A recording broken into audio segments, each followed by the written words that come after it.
toe with Mr. Trump. Who can take down Mr. Trump? Because he's the real threat to the country. And let me say, you have to have experience to take him down. This is not a question of he's a nice guy who's going to listen. We need people with experience. That's why I'm worried about Mayor Pete. You need to be able to go toe-to-toe with this guy and take him down on the debate stage, or we're going to lose. And that's actually the issue in front of Democratic voters. I have heard this debate so many darn times, and I love all these people, and they're all right. If we win, we can get the right thing, Bernie. I am with you. If we win, we can get the right thing, Pete and Amy. But we got to win, or we are in deep trouble, and we keep not talking about the facts. Mayor Pete. Here's how we're going to win.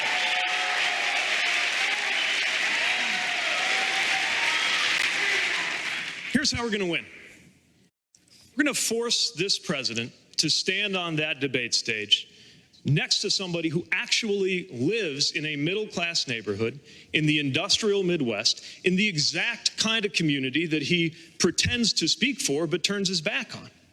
We're going to put up somebody who's not afraid to call out things like his disgraceful behavior at the National Prayer Breakfast and remind Americans that God does not belong to a political party. We're going to win by having somebody up there who can call him to account for his refusal to serve when it was his turn and remind him what serving this country is really about. If we want to beat this president, we've got to be ready to move on from the playbook that we have relied on in the past and unify this country around a new and better vision. That's how we're going to win. And when I talk about exhaustion, this is important, because I got to tell you, the American people from outside of Washington, we feel a sense of exhaustion watching the division and the dysfunction there. And that is not to take anything away from the very good work that you and our other Democratic members of Congress and the Senate are doing. It's not. But the reason I raise that sense of exhaustion is I see it. I see that temptation to walk away from it all among so many people that I've spoken to in communities from Claremont to Manchester and in the other states that we're in.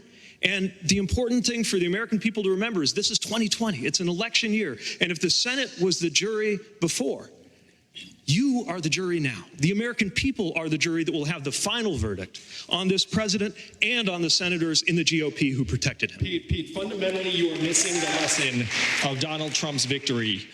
Donald Trump is not the cause of all of our problems, and we're making a mistake when we act like he is. That's right.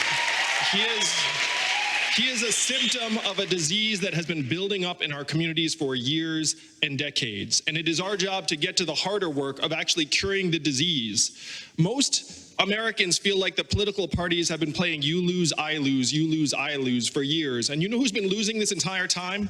We have, our communities have. Our community's way of life is disintegrating beneath our feet. That's why Iowa, a traditional swing state, went to Trump by almost 10 points. That's why Ohio, a traditional swing state, is now so red that I'm told we're not even going to campaign there. So these communities are seeing their way of life get blasted into smithereens. We've automated away 4 million manufacturing jobs and counting. We're closing 30% of New Hampshire stores and malls, and Amazon, the force behind that, is literally paying zero in taxes. These are the changes that Americans are seeing and feeling around us every day. And if we get to the hard work of curing those problems, we will not just defeat Donald Trump in the fall, but we'll actually be able to move our communities forward. I know we're going to hear a lot more on this. We're going to move on to Lindsay Davis. Thank you, George. Good evening, candidates. We come to you. Team, subscribe for more of these type of videos.